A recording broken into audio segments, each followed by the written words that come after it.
Hello dear friends and students, welcome to English Max. जैसा कि आप सब लोगों को पता है और स्क्रीन पर दिखाई दे रहा है कि इस समय हम लोग एसएससी CHSL 2023 के प्रीवियस पेपर सॉल्व कर रहे हैं। और ये प्रीवियस पेपर 2023 ही नहीं 22 के हम लोग ऑलरेडी कर चुके हैं। अच्छा, केवल CHSL ही नहीं, CGL के भी हम 2022 और 3 के पेपर सॉल्व कर चुके हैं। स्टेनो के 2 और 22 और 23 के कर चुके हैं। MTS के भी 22 और 23 के कर चुके हैं। 23 वाले में थोड़ा सा कुछ कम हुआ है, कुछ बाकी है, वो अभी हम करा देंगे पेपर आने के पहले। CPSI का पेपर करवा दिया हूँ और इस बार तो IB का भी पेपर करवाया हूँ। ठीक है, तो ढेर सारे पेपर मैंने आपके करवाए हैं। अगर आप कोई भी एग्ज़ाम देते हैं तो सारे के सारे एग्जाम्स के प्रीवियस पेपर सॉल्व करिए। सबका पैटर्न करीब करीब सेम रहता है। किसी में एक्टिव पैसिव पूछा जाता है, किसी में नहीं पूछा जाता है, किसी में डायरेक्ट इनडायरेक्ट पूछा जाता है, किसी में नहीं पूछा जाता है, किसी में स्पेलिंग पूछी जाती है, किसी में नहीं पूछा जाती। बस इतना फर्क पड़ने वाला है और कुछ नहीं है। ठीक है। अच्छा, तो आज हम लोग डिस्कशन करने जा रहे हैं 11 अगस्त 2023 की शिफ्ट 4 का। शिफ्ट 4 होने का मतलब आज हमारा सेट कौन सा होगा? आज हमारा सेट होगा 32। इसका मतलब इसके पहले हम 31 सेट लगा चुके हैं। अब आप अंदाज़ा लगा सकते हो कि आई हैव डन 31 सेट्स, मतलब how much you have lost, कितना आपका छूट गया है। हालांकि लॉस्ट हुआ नहीं है, अभी भी आप चाहो तो वो कवर कर सकते हो। एग्ज़ाम अभी काफ़ी दिन दूर है। 31 सेट इसके पहले के सॉल्व करना कोई बहुत मुश्किल, मतलब 31 घंटे भी नहीं होंगे, 20 घंटे में वो 31 सेट आप लगा सकते हो। ठीक है, तो अभी बहुत नुकसान नहीं हुआ है। PDF सारे ही सेट के साथ अटैच है। जितने भी वीडियोज़ हैं उनका PDF उन्हीं वीडियोज़ के साथ में लिंक ऑफ PDF में लगा रहता है। आप लिंक ऑफ PDF पे जाइए, हमारे टेलीग्राम चैनल तक पहुंचेंगे, उसको ज्वाइन कर लीजिए, परमानेंट आपको PDF मिलता रहेगा। ठीक है, तो चलिए शुरू करते हैं आज का अपना डिस्कशन और देखते हैं कि पहला क्वेश्चन क्या है। आज पहला क्वेश्चन है, देख लीजिए, खाली जगह भरने का। ये फिलर है, लेकिन खाली जगह में भरना क्या है? होमोफोन भरना है। ठीक, अब होमोफोन में देखो, यहाँ पर करीब करीब मिलते जुलते साउंड वाले कई सारे वर्ड दिए हुए हैं। देखें यहाँ पर कौन सा वर्ड उसमें से सूटेबल लग रहा है।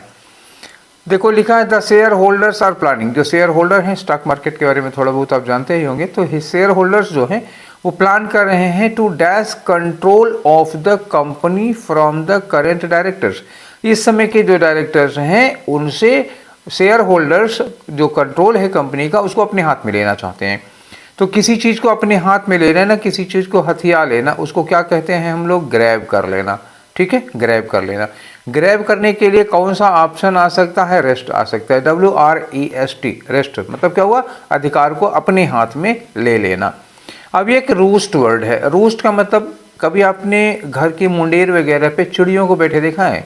तो ये एक तरह से क्या कह सकते हो, एक सपोर्ट होता है लकड़ी वगैरह का या तार वगैरह का होता है, जिसपे पक्षी बैठते हैं, रेस्ट करते हैं। ठीक है, तो वो सपोर्ट होता है। ठीक है, इमेज में आपने देख लिया होगा। एक रोस्ट होता है, तो रोस्ट सुन के तो कई लोगों के मुंह में पानी आ गया होगा ना। रोस्टेड चिकन, रोस्टेड ये, रोस्टेड वो, दुनिया भर का। हाँ, वही रोस्ट है ये। ठीक है, जो मतलब आग पर सेका गया, भुना गया होता है, वो रोस्ट होता है। ठीक है, चलिए, और इस रेस्ट का मतलब तो आप समझ ही रहे होंगे। तो आई थिंक आपका मतलब हो गया होगा। यहाँ पर यहाँ क्या लगाना है? हमको रेस्ट लगाना है, क्योंकि वो अधिकारों को लेने की बात कर रहे हैं, इसलिए। ठीक है, चलिए आगे चलते हैं नेक्स्ट क्वेश्चन पर। आपके अगला क्वेश्चन क्या है बाबू? अगला क्वेश्चन है आपको इनकरेक्टली स्पेल्ड। खास तौर से ध्यान रखना, इनकरेक्टली स्पेल्ड वर्ड बताना है आपको। ठीक है, तो अब यहाँ क्या करें? देख के यहाँ पे देख लेते हैं ना। इम्पैक्टेड, पैकेटेड तो नहीं है, इम्पैक्टेड है। नहीं, सेंटेंस पढ़ना पड़ेगा, कहीं मैं गलत। इम्पैक्ड या इम्पैक्टेड क्या है? पैकेटेड तो नहीं है कहीं पर। सेंटेंस देखो, पैकेटेड तो नहीं है रहा। आगे लिखा कि रिसर्च हैज प्रूव्ड दैट मीटियर्स जो धूमकेतु वगैरह होते हैं, have largely distracted and impacted. हाँ, ये पैकेटेड नहीं होगा, इम्पैक्ट वाला है। तो इम्पैक्ट की स्पेलिंग क्या होती है? IMPACT। ये इम्पैक्ट होता है, ED लगा दो, इम्पैक्टेड हो गया। ये I है एक्चुअली, तो ये इम्पैक्टेड गलत हो गया। ठीक है, रिसर्च की सही है, प्रूव की सही है, डिस्ट्रक्टेड की भी सही है। इम्पैक्ट की मीनिंग तो आपको पता ही होगी ना, प्रभाव डालना, असर डालना। तो आपका आंसर ये हो गया। ये आंसर नहीं होंगे क्योंकि उनकी स्पेलिंग सही है। नेक्स्ट क्वेश्चन करते हैं हम लोग। अगला क्वेश्चन है हमारा क्वेश्चन नंबर 3। क्या करना है भाई क्वेश्चन नंबर 3 में? देखिए, दैट का सब्स्टिट्यूट लिखा हुआ है और यहाँ लिखा है नो लेस देन, इसी को अंडरलाइन किया हुआ है। चलो पढ़ के देखते हैं। नो लेस देन, अब इसके बाद क्या लिखा, 8 पेडेस्ट्रियंस, 8 ये संख्या में आ गया, और पेडेस्ट्रियन क्या है, प्लूरल काउंटेबल नाउन है। अच्छा, जब प्लूरल काउंटेबल नाउन आ जाता है तो प्लूरल काउंटेबल नाउन के लिए हम लोग क्या यूज करते हैं, लिटिल या फ्यू।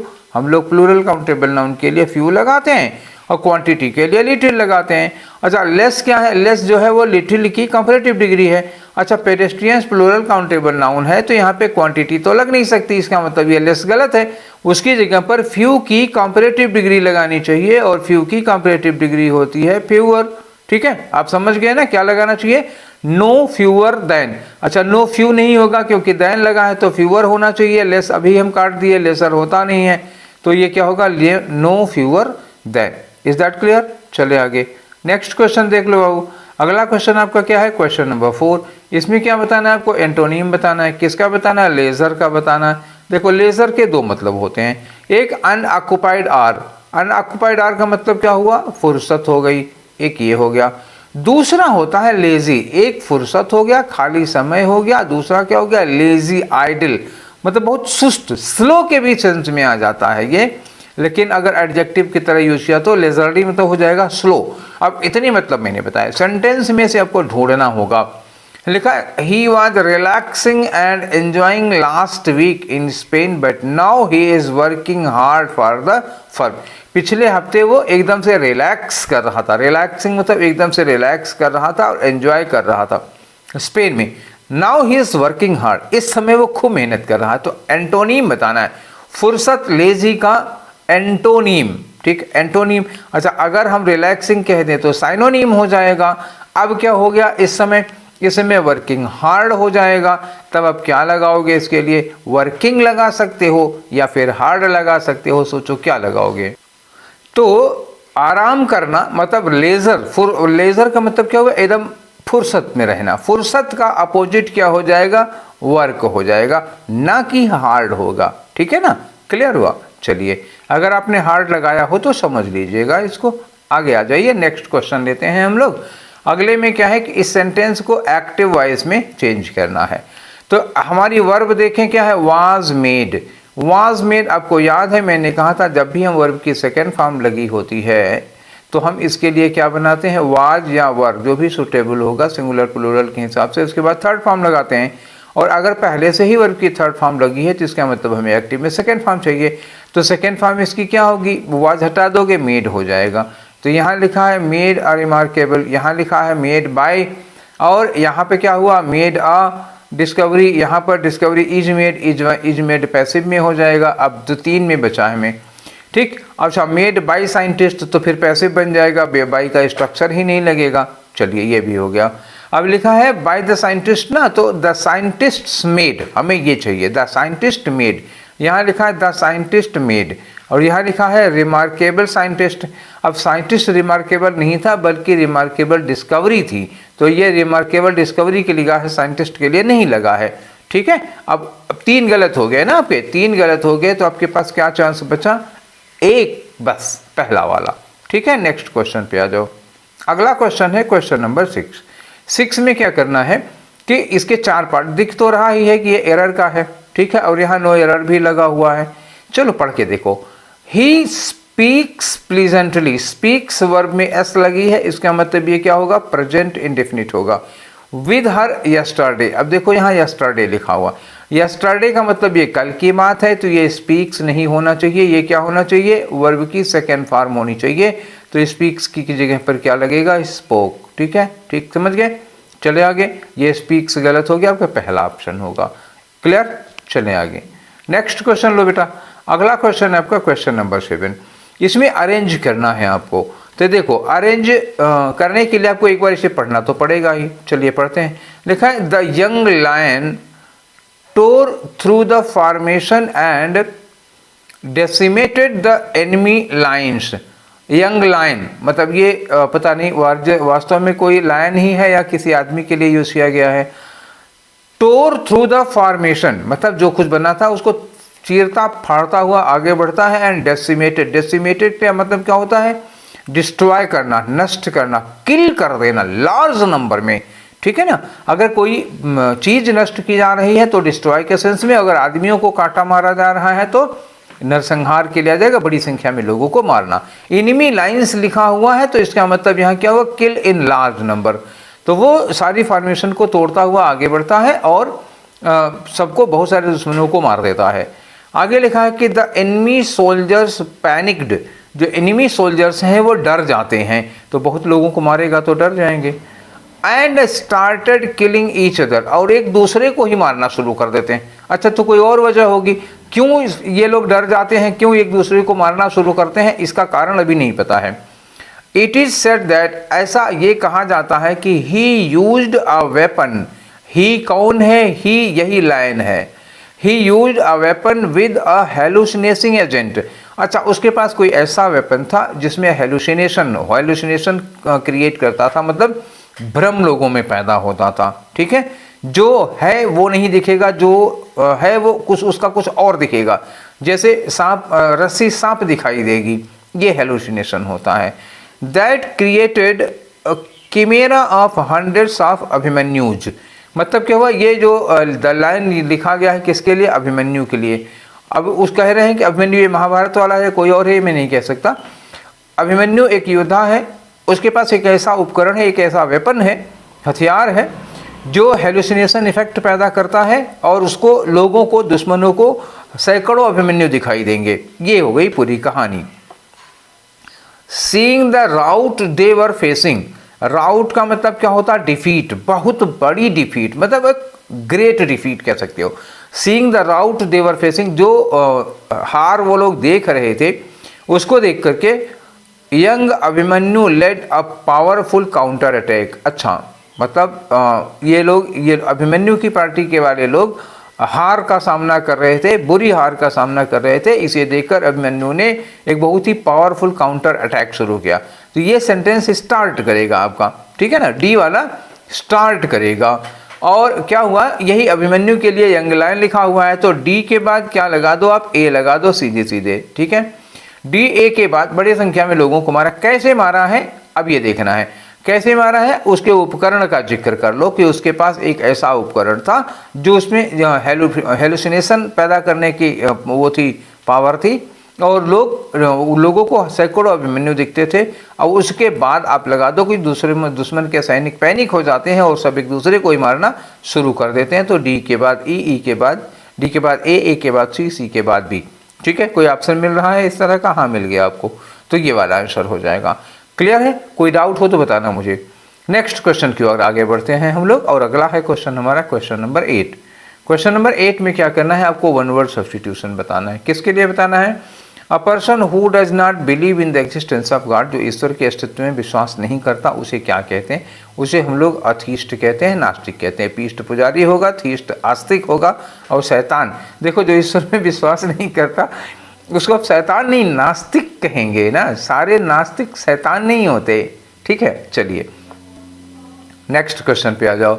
अगला क्वेश्चन है आपका, देखो अगले क्वेश्चन में कहने एक्टिव फॉर्म में ले जाओ, फिर दूसरा वाला भी एक्टिव में है पैसिव से। यहाँ भी वही कहानी है, वाज डायरेक्टेड। अब देखो वाज डायरेक्टेड मतलब पिछली वाली कहानी है जो पिछले में बताए थे, वही वर्ब की सेकंड फॉर्म होनी है, तो इसका मतलब वाज हटा दोगे, डायरेक्टेड हो जाएगा। और कौन डायरेक्ट कर रहा, बाई के बाद लिखा है द फेमस फिल्म मेकर। ठीक है, द फेमस फिल्म मेकर ये है, तो फिर द फेमस फिल्म मेकर, उसके बाद क्या लगा दोगे, डायरेक्टेड द मूवी, ये हो गया, and produced by the studio. ठीक है, तो पहले the famous famous film maker directed the movie, पहले ये ढूंढो, फेमस फिल्म मेकर, ये लिखा the famous film maker directed the movie. ठीक, यहाँ देख लिया, the movie was being directed. अब भैया कंटिन्यूअस टेंस की पैसिव हो जाएगी, पैसिव पहले से है तो एक्टिव में कैसे ले गए, वाज डायरेक्टेड फिर पैसिव में है, यहाँ भी पैसिव, हमको एक्टिव में बनाना है। डी देखो चौथे में लिखा the famous film maker and studio collaborated to make, क्या ये कोलैबोरेट वगैरह करने की कोई बात नहीं है, ट्रांसफॉर्मेशन नहीं है कि ऊपर कही गई बात को आप दूसरे वर्ड्स में कहिए, यहाँ सीधे पैसिव से एक्टिव बनाना था। तो पैसिव से एक्टिव बनाना था, तो आपके पास ये एक ऑप्शन बच रहा है, कहाँ हमने क्वेश्चन पे निशान लगा दिया, पहला ही क्वेश्चन बन रहा है। ठीक है ना, चलें आगे, अगला क्वेश्चन ले लो। अगला क्वेश्चन है क्वेश्चन नंबर 10। इसमें क्या करना है, देखिए इसमें अंडरलाइन सेगमेंट को आपको सब्स्टिट्यूट करना है। मतलब क्या हुआ, ये फिंगर इडियम है, अ फिंगर इन एवरी पाई, ये क्या होता है, एक इडियम होता है।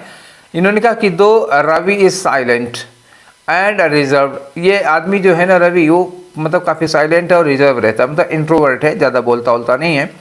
He has got a finger in every pie, a finger in every pie का मतलब क्या होता है कि हर काम में एक्सपर्ट होता है जो आदमी, उसको कहते हैं हम अ फिंगर इन एवरी पाई। ठीक है, तो ऑप्शन देखते हैं कौन सा मिलता है। Special interest in certain things, कुछ खास चीज़ों में नहीं है, एवरी पाई लिखा है ना, हर चीज़ में, मेनी थिंग हो जाएगा। तो इन्वॉल्व्ड इन मेनी थिंग्स, हाँ कई कामों में इन्वॉल्व है, ये हो सकता है। आगे देखते हैं, एन ओपिनियन ऑफ हिज, और नहीं होगा। अ कोल्ड एटीट्यूड, बिल्कुल कोल्ड एटीट्यूड तो नहीं होगा, वो कई मतलब रिजर्व है, इंट्रोवर्ट है, रिजर्व नेचर का है, साइलेंट रहता है, बहुत ज़्यादा बोलता बोलता नहीं है, लेकिन अपने आप को कई कामों में इन्वॉल्व किया है, मतलब कई तरफ एंटरप्रेन्योरशिप कर रखा है उसने। ठीक है, कई कामों में उसका हाथ है। चलिए, तो दूसरा वाला हो गया। नेक्स्ट करते हैं आपको क्वेश्चन नंबर 11 में क्या करना है, करेक्ट स्पेलिंग आपको निकालनी है। करेक्ट स्पेलिंग के दो वर्ड देखें, देखो एक लिखा एग्जिबिटेड, एग्जिबिटेड में यहाँ तक तो सही है, बस एग्जिबिटेड में यहाँ ई लगना चाहिए था। और सेंसलेस, तो सेंस में यहाँ तक तो सेंस सही है, यही लेस में डबल एस होना चाहिए था। ठीक है, तो एक होता सेंस SENSE और उसके बाद LESS सेंसलेस, और एक होता EXHIBITED। ठीक है ना, ये होना चाहिए। तो यहाँ पे एक्सहिबिटेड, एक्सहिबिटेड ये सही है, एक्सहिबिटेड EXHI, ठीक है, EXI नहीं होगा, EXHE नहीं होगा। ठीक है, एक बात तो ये हो गई। दूसरा, सेंसलेस में यहाँ SE होना चाहिए था, ये गलत हो गया। सेंसलेस ये ठीक है, सेंसलेस ये ठीक है, और सेंसलेस ये गलत हो गया, ये हो गया। तो दो यहाँ से ठीक हो गए, मतलब दो यहाँ से ठीक हो गए। फर्स्ट वाले फिलर के लिए पहला और दूसरा, सेकंड वाले से फिलर के लिए दूसरा और तीसरा, तो एक ऐसा मिला हमको जिसमें दोनों सही हैं। क्लियर हो, कोई डाउट तो नहीं। चलिए आगे चलते हैं। नेक्स्ट क्वेश्चन लेते हैं 12 में क्या करना है आपको, साइनोनिम बताना है। किसका, फ्रैंटिक का। फ्रैंटिक का मतलब क्या होता है, बहुत ही व्याकुल। हिंदी में लिखूँ तो बहुत ही क्या होता है, व्याकुल हो जाना, बहुत परेशान हो जाना किसी वजह से। ठीक है, कोई मतलब कोई बात हो जाती है जिसकी वजह से आदमी बहुत परेशान होता है, नर्वस कह सकती है, हो सकता है। ठीक है, ये नर्वस कोई आदमी हो जाता है, बहुत ज़्यादा परेशान, फ्रैंटिक। यहाँ देखें सिचुएशन क्या है, she became frantic as she lost her purse on the busy street of the market. अच्छा, कोई व्यक्ति है, सी लड़की है चाहे लड़का हो, किसी का पर्स अगर मार्केट में खो जाता है तो वो परेशान तो हो जाता है, तो पर्स कटने की सिचुएशन है वो परेशान होना। अब फ्रैंटिक की मीनिंग जो मैंने लिखा था ठीक ही है। ठीक है, घबराया हुआ है, परेशान है। हेक्टिक का मतलब क्या होता है, बहुत भाग दौड़ होती है, बताना साइनोनिम है, ध्यान रखना। हेक्टिक का मतलब क्या होता है, जब आदमी के पास फुर्सत नहीं होती, इतना काम, जैसे 5 घंटे में उसको 8 काम निपटाने हैं, तो आदमी क्या होगा, भागम भाग लगी रहेगी, चाय भी पिया कर खड़े खड़े जल्दी जल्दी चाय पी के भागा वहाँ से। हेक्टिक लाइफ स्टाइल होती है, भागम भाग लगी होती है। कंपोज्ड का मतलब क्या हुआ, एकदम पेशेंट, कूल होता है, बहुत धैर्य से किसी काम को करता है, ये यहाँ नहीं। ऑडेशियस का मतलब क्या होता है, निडर, फियरलेस होता है। ठीक है, ढीठ टाइप का, ढीठ वर्ड सुना है कि नहीं सुना है, हाँ, तो ढीठ होता है ऑडेशियस, फियरलेस होता है। एजिटेटेड का मतलब होता है, हाँ, एजिटेटेड कोई आदमी हो जाता है तो बहुत परेशान हो जाता है, तो उसका अगर पर्स खोया है तो वो क्या हो गई होगी, एजिटेटेड हो गई। ये रहा आपका साइनोनिम, ढूंढते ढूंढते आखिर मिल ही गया। ठीक है, चलिए फ़ायदा ही हुआ और वर्ड्स मिल गए। चलिए अगला क्वेश्चन करते हैं हम लोग, ये दैट कैन सब्स्टिट्यूट, और इतना अंडरलाइन क्या, has influenced how we utilize. पढ़ो, देखो इतने में कुछ समझ में नहीं आएगा। How do you think the internet has influenced, आपको क्या लगता है कि इंटरनेट ने हमको कितना इन्फ्लुएंस किया है। How we utilize news and media, ठीक है ना, तो हम न्यूज़ और मीडिया को कैसे यूटिलाइज करते हैं। ठीक, अब इतने को हमें इतने को इम्प्रूव करना, हैज इन्फ्लुएंस्ड हाउ, ये हाउ यहाँ नहीं लग पाएगा, यहाँ लगेगा हैज इन्फ्लुएंस्ड तरीका, हम मीडिया को और न्यूज़ को कैसे यूटिलाइज, कैसे उपयोग करते हैं, इसका तरीका होगा। ठीक है, तो ये हाउ जब भी लगता है मैनर के लिए आता है कि नहीं, तो ये हाउ मैनर के लिए आएगा, मैनर के बदले में हम क्या यूज करते हैं, द वे यूज कर लो, ठीक। हैज मैनेज्ड, मैनेज नहीं है यार, ये देखो एक्चुअली क्या है ना, इंटरनेट ने हमको मैनेज नहीं किया, किया तो इन्फ्लुएंस ही है, तो मैनेज्ड और रिवोक्ड और मेंटेन्ड तो नहीं लगेगा, इम्पैक्टेड हो सकता है, इन्फ्लुएंस्ड, इम्पैक्टेड, द वे, उस तरीके को कि we consume news and media, मतलब इंटरनेट ने कैसे इन्फ्लुएंस किया है और हम किस तरह से, द वे मतलब किस तरह से न्यूज़ को और मीडिया को कंज्यूम करते हैं, मतलब यूटिलाइज करते हैं। अब ये ठीक है, चौथा वाला सही होगा, क्लियर है। चलिए अगला क्वेश्चन करते हैं हम लोग। नेक्स्ट क्वेश्चन देखिए हमारा क्या है, ये जम्बल्ड है, जम्बल्ड में ये PQRS है। चलिए लगाते हैं, लिखा एंड से स्टार्ट नहीं होगा, एक तो खारिज कर दो यहीं से, पी से कोई स्टार्ट हो रहा हो तो काट दो। And the challenges faced in its, it's क्या, इट्स पजेसिव है, इसके बाद हमको नाउन चाहिए, in its, it's, the it's के बाद द नहीं लगेगा, द रिपोर्ट डिस्कसेस, ये वर्ब हो गई हमारी ना, द रिपोर्ट डिस्कसेस, क्या डिस्कस करती है हमारी रिपोर्ट, हो सकता है the state of renewable energy को डिस्कस करती हो, और implementation, the report discusses implementation, नहीं इट्स द लगेगा नहीं, तो मतलब क्या हुआ कि P के बाद हम केवल S लगा सकते हैं, ये बात फिक्स है, P के बाद केवल S लगा सकते हैं, यहाँ भी P के बाद S दिया है, यहाँ भी P के साथ S दिया है, ठीक है। अब हम ये देखते हैं कि R और Q में से किससे शुरू कर सकते हो, द रिपोर्ट डिस्कसेज, R दिया है, द स्टेट ऑफ, नहीं डिस्कसेज क्या डिस्कस करते हैं, उसी का ऑब्जेक्ट है ना स्टेट ऑफ रिन्यूएबल एनर्जी, तो इसका मतलब ये हुआ कि हमें इसमें क्यू द रिपोर्ट डिस्कसेस यहाँ से लेना चाहिए, क्योंकि ये सब्जेक्ट है और ये वर्ब है, रिपोर्ट ये डिस्कस कर रही है, क्या डिस्कस कर रही है, the state of renewable energy. अब इसी रिन्यूएबल एनर्जी में हम क्या लगा देते हैं, एंड लगा करके इसको कर देते हैं, and challenges faced in its implementation along with the potential solution. अब हो गया हमारा काम, तो ये दोबारा सेकेंड वाला लगा लो, ठीक है, ये गड़बड़ कर जाएगा, क्योंकि जिसको डिस्कस करें वो पहले नहीं हो सकता ना, पहले सब्जेक्ट और वर्ब होगी, ऑब्जेक्ट उसके बाद होगा, इसलिए क्यू पहले आर बाद में होना चाहिए। सेटिस्फाइड ना, चले आगे, ठीक है। नेक्स्ट क्वेश्चन में आ जाओ 15 नंबर पे। 15 नंबर पे क्या करें, वही अंडरलाइन पोर्शन को सब्सटीट्यूट करो। Meenakshi called out for the neighborhood to get support for her campaign।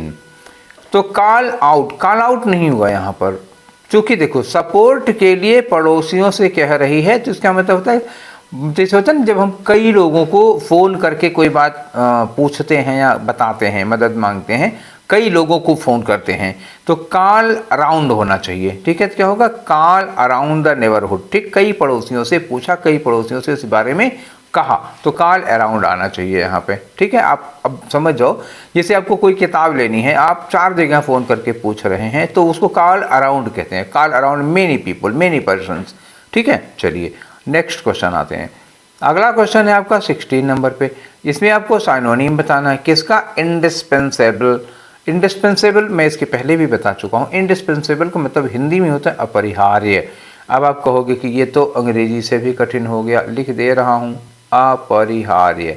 अपरिहार्य का मतलब क्या हुआ, कोई चीज़ इतना ज़रूरी है जिसे हम अपने से अलग नहीं कर सकते, जैसे हवा है, पानी है, जिसके बिना हम जी नहीं सकते, तो इंडिस्पेंसेबल है।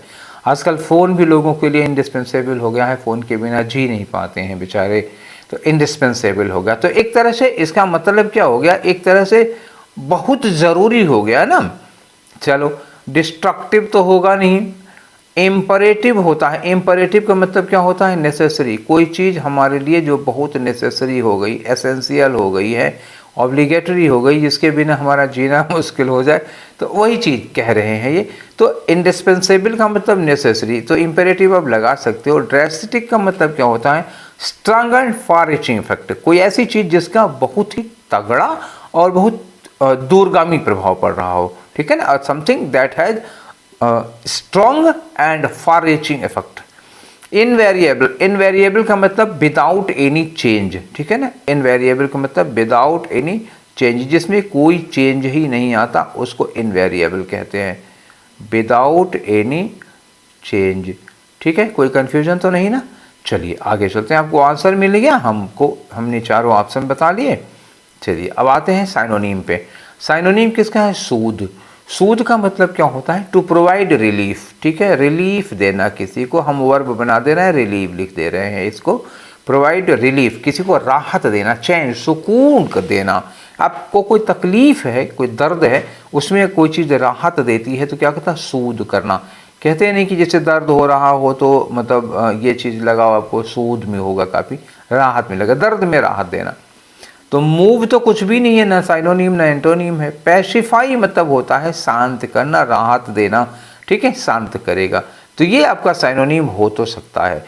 इंस्टिगेट का मतलब होता है उकसाना, भड़काना किसी को, तो ये निगेटिव चला जाएगा। एक्सकेलेट का मतलब होता है किसी चीज़ को इंक्रीज करना ऊपर की ओर। एक्सकेलेट का मतलब क्या होता है? राइज करना, ऊपर की ओर ले जाना, ठीक है। लिफ्ट वगैरह, लिफ्ट होता है जो सीढ़ियाँ ऊपर की ओर जाती है, उसको एस्केलेटर कहते हैं, वही है। तो आपका आंसर कौन सा होगा? सेकेंड वाला होगा, पैसिफाई हो गया। अगला क्वेश्चन कर लेते हैं हम लोग। क्वेश्चन नंबर 18 में देखो क्या करना है। दैट कैन सब्सटीट्यूट और अंडरलाइन क्या है? Let the cat out of the bag. तो ये ग्रामेटिकल एरर नहीं है, बल्कि ये एक इडियम है, इसकी जगह पर आपको सब्सटीट्यूट करना, तो इसकी मीनिंग लगा दीजिए। लिखा है after he let the cat out of the bag, मतलब इसका क्या होता है? To disclose the secret. क्या होगा? To disclose the secret. आप किसी का राज जानते हैं, किसी का सीक्रेट जानते हैं, तो उसको खोल देते हैं, कहीं किसी से लोगों से बता देते हैं, तो ये होता है to disclose the secret, to let the cat out of the bag. चलिए, about the surprise party it was no longer a secret. अब जब उसकी सरप्राइज पार्टी का भेद खुल ही गया, तो अब वो सरप्राइज कहाँ रही, सीक्रेट कहाँ रहा। चलिए, तो क्या होगा? मरमर इन द ईयर्स, कान में फुसफुसाना नहीं होगा। रिवील अ कॉन्फिडेंशियल इंफॉर्मेशन, ये हो गया, सीक्रेट को खोल दिया। शो ऑफ हिज फ्रेंड भी नहीं होगा, और ये भी नहीं होगा, ठीक है। तो आंसर कौन सा हुआ? भेद खुलने को, या सीक्रेट, सीक्रेट ना रहा तो हो गया सेकेंड वाला। नेक्स्ट क्वेश्चन पे आ जाओ 19 नंबर में। 19 में आपको साइनोनिम, आज साइनोनिम बहुत पूछा है भाई। फरवर होता है, एक फरवर का मतलब क्या होता है ना? उत्साह होता है, किसी चीज़ को करने का उत्साह, जोश या जुनून आप कह सकते हो। उत्साह को आप एक चीज़ कह सकते हो, एंथुजियाज्म कह सकते हो, एंथुजियाज्म कहते हैं इसको, या आप ये कह सकते हो जील, जेड वाला जील, ये भी होता है। फरवर है, एंथुजियाज्म है, जील है, क्यूरियोसिटी है, ठीक है, ये सारे वर्ड्स आते हैं। तो इसका साइनोनिम बताना है, तो अपैथी का मतलब होता है डिसइंटरेस्ट। आप किसी चीज़ में कोई रुचि नहीं है, ठीक है, मतलब यू आर नॉट इंटरेस्टेड, तो वो अपैथी हो जाती है। हेट्रेड आप जानते हो, नफरत। एंथुजियाज्म, अच्छा मैंने भी लिखा ही था, ये साइनोनिम होता है। डिस्गस्ट का मतलब क्या होता है? निराशाजनक, कोई चीज़ निराश होना, होपलेस होना, ठीक है, फ्रस्ट्रेट होना। हाउ डिस्गस्टिंग बोलते हैं ना, हाउ डिस्गस्टिंग मतलब कितना फ्रस्ट्रेटिंग है ये। चलिए अगला क्वेश्चन लेते हैं हम 20 नंबर पे। 20 नंबर में फिर वही दैट कैन सब्सटीट्यूट, आज इंप्रूवमेंट बहुत दिया था। चलिए, लिखा he tends to put off doing his work. Put off का मतलब होता है किसी काम को आप पोस्टपोन कर रहे हैं, आज करे सो काल कर, काल करे सो परसों, ठीक है। तो कौन सी आफत है जब जीना है बरसों, ठीक है। तो पोस्टपोन करना किसी काम को, आज की कल पे टाल देना, तो अपने काम को वो टाला करता है। अनटिल द लास्ट मिनट मतलब आखिरी समय एकदम आ जाएगा तब चलेंगे। यूजिंग इंपॉर्टेंट टास्क अनफिनिश्ड, चलो हो गया। तो इसको क्या कहते हैं? प्रोक्रेस्टिनेट होते हैं, आज का काम कल पे टालना, उसको प्रोक्रेस्टिनेट कहते हैं। डिक्लाइन का मतलब क्या होता है? सीधे नो कर देना, इनकार कर देना। एडजॉर्न, आप कहोगे एडजॉर्न के मतलब भी होता है काम को रोक देना। देखिए, ये कोर्ट में आपने फिल्मों में सुना होगा, कोर्ट सीन वगैरह में तो अक्सर जज उठ जाते हैं, कहते हैं द कोर्ट इज एडजर्न। तो द कोर्ट इज एडजर्न का मतलब उस दिन के लिए कार्यवाही स्थगित की जाती है। उस दिन शाम को 4-5 बज गया तो उनका काम हो गया, कहते हैं कोर्ट इज एडजर्न, फिर कल सुनवाई करेंगे। लेकिन वो पोस्टपोन नहीं किए हैं, आज उन्होंने कार्यवाही सुनी थी, काम हो गया, टाइम हो गया, अब रोको, कल करेंगे, ये होता है, ठीक है। और पोस्टपोन में क्या होता है? अभी शुरू ही नहीं किया, कल शुरू करेंगे, ये होगा। ये फर्क होता है। एडजर्न और प्रोक्रेस्टिनेट में थोड़ा सा डिफरेंस था, और यहाँ एडजर्न नहीं क्या होगा? प्रोक्रेस्टिनेट होगा। ड्विंडल का मतलब क्या होता है? घटना, डिक्रीज होना, कोई चीज़ घट रही है संख्या में या अमाउंट में, तो ये होता है ड्विंडल। आंसर प्रोक्रेस्टिनेट होगा। अब आ जाओ 21। तो 21 से 25 की वही कहानी है जो पुरानी पहले से आप जानते हैं, वही कहानी है इसकी। ठीक है, एक पैराग्राफ, 5 खाली जगहें होंगी, उनके लिए सूटेबल ऑप्शन लेना। चलिए पढ़ते हैं हम लोग पहले पैसेज को, फिर करेंगे इसको। ठीक, if there was such a thing as perfect food, अगर कोई ऐसी परफेक्ट फूड जैसी कोई चीज़ है, जैसे हम लोग मिल्क को परफेक्ट फूड कहते हैं क्योंकि करीब करीब सारी ज़रूरी चीज़ें उसमें मिल जाती हैं। तो इन्होंने कहा, ये एग के सपोर्टर हैं राइटर वहाँ से, तो कहते हैं if there was such a thing as perfect food, तो इन्होंने कहा कि egg could be a dash, मतलब परफेक्ट फूड जैसी कोई चीज़ है अगर, तो एग जो है उसमें आता है, मतलब एग उसमें स्ट्रगल करेगा, मतलब कंपटीशन देगा, compete करेगा। आगे लिखा है कि दे आर रेडिली अवेलेबल, एक तो आसानी से अवेलेबल होते हैं और इजी टू कुक, आराम से पकाना, इनको पकाने में भी कोई बहुत मुश्किल नहीं होगी। अफोर्डेबल, कोई भी आदमी खरीद सकता है, बहुत महंगे नहीं हैं। और पैक्ड डैश प्रोटीन, और इनमें खचाखच प्रोटीन भरा होता है, तो पैक्ड विद प्रोटीन यहाँ तो फिक्स होगा, विद लगेगा, विद के सिवा कुछ नहीं लगेगा, दूसरा वाला फिक्स हो गया है।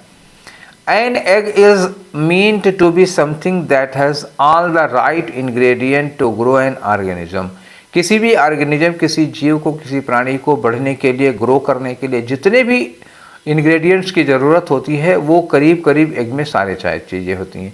सो ऑब्वियसली, तो जाहिर सी बात है, it is very nutrient dense, तो इसमें बहुत ज़्यादा न्यूट्रिएंट भरा हुआ है।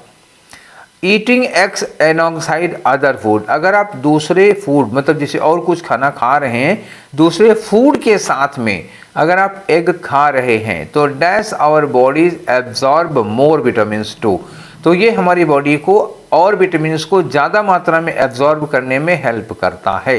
तो यहाँ पे क्या यूज करोगे, हेल्प करता है। ठीक है, साफ मीनिंग यही है कि जब आप भोजन के साथ में एग लेते हैं तो हमारे जो दूसरे विटामिन हैं उनको एब्जॉर्ब करने में एग हेल्प करता है, तो अच्छी बात है। आगे लिखा हो, for example one study found that adding an egg to salad, अगर आप सलाद में एग को ऐड कर लेते हैं तो can increase how much vitamin E V can get.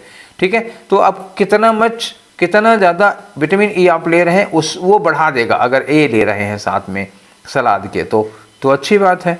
आगे लिखा है कि बट फॉर डिकेड्स, लेकिन सदियों, दशकों से, मतलब डिकेड्स मतलब 10, 20, 25 सालों से, eating eggs has also been controversial due to, ये थोड़ा विवादित रहा है, due to their dash cholesterol content. अच्छा, तो कह रहे हैं कि इनमें कोलेस्ट्रॉल कंटेंट ज़्यादा होता है, तो ज़्यादा के लिए क्या लगा सकते हो, हैवी कोलेस्ट्रॉल कंटेंट या मच कोलेस्ट्रॉल कंटेंट, ऐसे ही, मतलब कोलेस्ट्रॉल कंटेंट इनमें थोड़ा ज़्यादा होता है।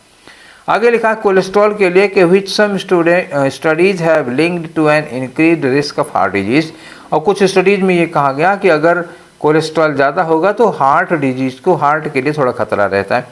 कोलेस्ट्रॉल जो है वो एक येलोइश फैट प्रोडक्ट है, और ये पैदा कहाँ होता है, produced in our liver and intestine, हमारे लीवर या हमारी लीवर समझ रहे ना, यकृत में और इंटेस्टाइन में ये पैदा होता है, और can be found in every one of body cell, हमारी बॉडी की जितनी सेल्स होती हैं, बॉडी की हर सेल में ये पाया जाता है cholesterol.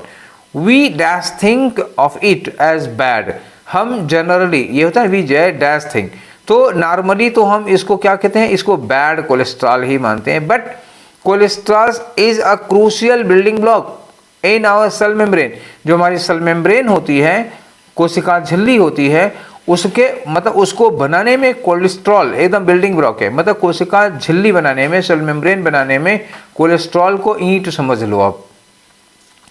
It also needed, cholesterol की ज़रूरत होती है for the body to make vitamin D, शरीर जब विटामिन डी बनाता है, आप धूप में होते हैं तो शरीर अपने आप विटामिन डी बना लेता है, तो विटामिन डी बनाने में भी कोलेस्ट्रॉल की ज़रूरत होती है।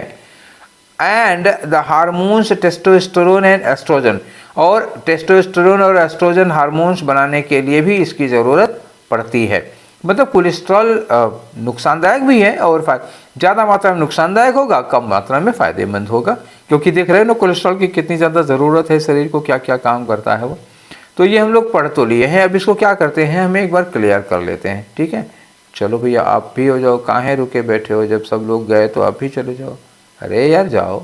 ठीक। ठीक है, चलिए नेक्स्ट क्वेश्चन। अब हम लोग क्या करते हैं, पहले वाले में क्या करेंगे कि अगर कह रहे हैं कि परफेक्ट फूड जैसी कोई चीज़ है तो एग जो है उसमें से एक है, तो B R dash, B R dash क्या, बी आ, देखो तो कोलेस्ट्रॉल उसमें, सॉरी एग उसमें क्या होगा, कंटेंडर होगा, कंपीट होगा, कंपीट तो वर्ब हो जाएगी, लगेगा नहीं है, कंपीटर होगा तब तो हो जाता, ठीक है, तो कंपीट वर्ब है, ये भी नहीं होगा, ये नाउन है, ये हो सकता है, कंटेंड नहीं होगा, कंटेंड वर्ब है, नहीं लग पाएगा, आ क्विकली भी नहीं लग पाएगा, तो अब ये वर्ब है, ये भी नहीं लग पाएगा, तो क्या लगेगा, कंटेंडर।